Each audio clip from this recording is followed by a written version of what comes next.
সেরকম রেলের থেকে চাপ আসলে ওখানে করতে দিবে না। হ্যাঁ, আর রেলের যখন থেকে তখন চাপ ভেঙে দিবে। আসাটা কিন্তু স্বাভাবিক, হ্যাঁ কারণ নিয়ম বহির্ভূত কাজ এটা। রেলের জমিতে কারুর থাকা, না। কারুর দোকান করা, না, কারুর না। শোয়া, কারুর খাওয়া, এগুলো তো পারমিসিবল না, না। নয়। তো তুমি একটা অল্টারনেটিভ কিছু ব্যবস্থা করছো না? এমনি ব্যবস্থা কি, ওই যে পেছনে আমাদের রেকর্ডের জমিতে মানুষের দোকান আছে, অন্য লোকের আছে, ওটাই একটা নেওয়ার চেষ্টা, যে যখন তখন যদি এটা ভেঙে দেয় আমি জানি ওখানে গিয়ে বসতে পারি। মানে সেটা পারমিশন নেওয়া জায়গা, মানে হ্যাঁ হ্যাঁ হ্যাঁ হ্যাঁ হ্যাঁ মালিকানা আছে, তুমি মালিকানা কারোর আছে। থেকে নিয়ে জায়গাটা হ্যাঁ, তুমি হ্যাঁ। সেখানে দোকান করতে করতে পারো, পারবে। কিনে বা ভাড়ায়। হ্যাঁ আচ্ছা, তাহলে সেটার জন্য কি টাকা লাগবে? হ্যাঁ, টাকা তো লাগবেই। টাকা মোটামুটি ওরা 3 লাখ টাকার উপরে দোকানের দাম রাখে, ওটা যদি নিতে পারি। তুমি দোকান কতদিন ধরে দিচ্ছ? আমার এই দোকান অনেক দিনের, এই দোকানটা আমার মানে অনেক কষ্টের দোকান।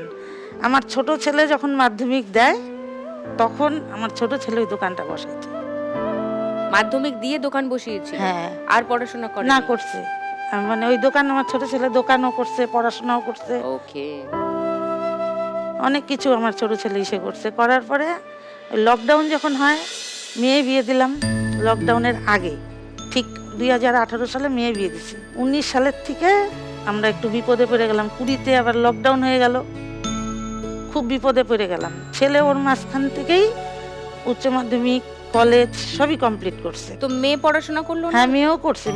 মেয়ে বড়, ছেলে ছোট। ওকে। আর সবার বড় ছেলে, তারপর মেয়ে, তারপর আবার ছোট ছেলে। ও, তোমার 3 সন্তান? হ্যাঁ, আমার 3 Okay. সন্তান।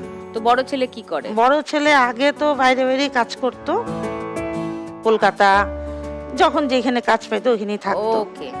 আর এখন বর্তমানে ওকে জলপাইগুড়িতেই ওকে ই করার চেষ্টা করতেছি। আর মেয়ের কোথায় বিয়ে হয়েছে? মেয়েকে আমাদের বাড়ি থেকে 4 ঘন্টা লাগে যাইতে, কুচবিহার। আর ছোট ছেলে এখন কি করছে? ছোট ছেলে এখন কলকাতাতেই এক কোম্পানিতে চাকরি করতেছে। ও হ্যাঁ, তুমি বললে তো ছেলের হ্যাঁ। বাড়ি এখানে। আর ছেলের সাথেই আসছি আমি। আচ্ছা, ছেলে এসছে? হ্যাঁ, এসছে কোথায়? ছেলে, ওই যে ছেলে বসে আছে। ওকে। হাই ম্যাম, হাই, তোমার নাম কি? আমার নাম সুরজিৎ। সুরজিৎ, কি করো? আমি একটা প্রাইভেট কোম্পানিতে আছি। কি কাজ করো? আমি ফিনান্স 70 ও ওকে। সেলস ম্যানেজার পোস্ট আছি। আচ্ছা আচ্ছা, ওকে। এই ছেলেই দোকানটা করে রেখে আসছিল। এখন আমরা সবাই মিলে, মানে বড় ছেলে, আমি, ওর বাবা, সবাই মিলেই দোকানটা দেখাশোনা করি। পার্ট টাইম ডিউটি করে করে দোকানটা হ্যাঁ, হ্যাঁ, চালাচ্ছ? হ্যাঁ, দোকানটা করতেছি। ওকে। তো তোমার দোকান থেকে খানিকটা আসে, হ্যাঁ। তোমার বড় ছেলে রোজগার করে আর ছোট ছেলেও রোজগার করে। দেখুন লাখ টাকার লক্ষ্যে লাভের সম্পূর্ণ এপিসোড সান বাংলার ইউটিউব চ্যানেলে।